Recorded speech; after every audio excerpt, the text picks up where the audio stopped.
Hey there everybody, Coach Edwards here with lacrossegoalietips.com, and I got a great question this week from Tom in Maryland. Tom's a dad. His daughter is a junior in high school, and they took this fall off from her travel team from lacrosse, and she's playing field hockey. So here's the question.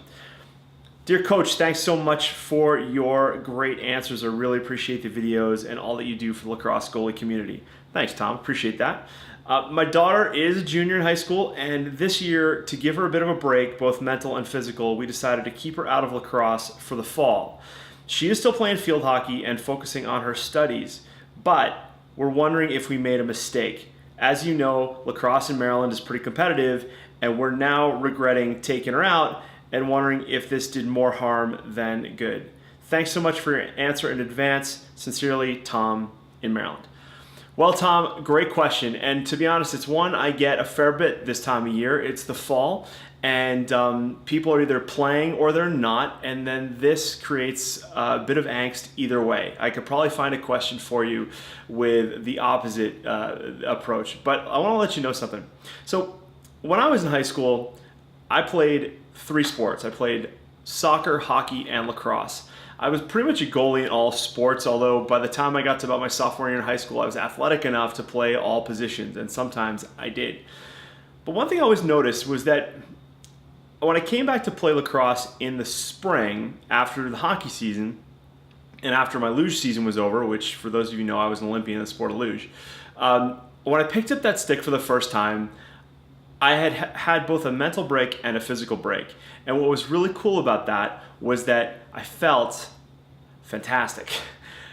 A couple things. One, there was always that nervous feeling like, oh my God, am I gonna remember how to even throw a lacrosse ball? Or am I gonna be able to get in the cage and stop a ball? But that was always answered pretty quickly. But a couple things that happened that were really cool was, first off, was my strength levels had improved from when I had a stick in my hand last. And because I had a break, I could feel that improvement in myself physically. And that was really cool and really empowering. Because I remember when I went to Lawrence Academy in Groton, Massachusetts, when the spring came around, we played indoors in a hockey rink at Lawrence. At the time, it had like open sides. It was kind of cold in there, but they get the ice out, we play in the concrete, and we start rifling balls against the boards. And I would always remember that feeling like, wow, I'm stronger. I'm stronger than I was last year. And that was really motivating. And I don't think I would have had that had I played consistently. And I think this is a problem that a lot of athletes have, is that they don't have any sort of mental break, both mental and physical, to feel those improvements. Now, when I had my business as a strength and conditioning coach a number of years ago, this was the common theme I saw across all athletes in all sports, whether it was a lacrosse player, a hockey player, which when I moved to Canada was really common. Even I had a figure skating athlete. She never had a break, and her body never rested. So she ended up getting all sorts of crazy overuse injuries. But all in all these athletes, they had one common thing, which was they were all just kind of mentally tired. I won't call it burned out or overtrained, because I think that's a little overused, but they were just tired, okay? So your daughter's not gonna all of a sudden forget how to play lacrosse. And the fact that she's playing field hockey is great, because it's a whole nother kind of sport. It takes, they're still running outside, but the bottom line is just it's a bit of a mental break.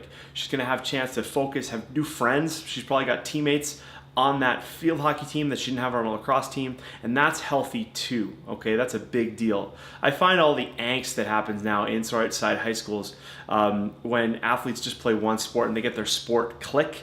The lacrosse players just play lacrosse players. The hockey players, they're just playing hockey.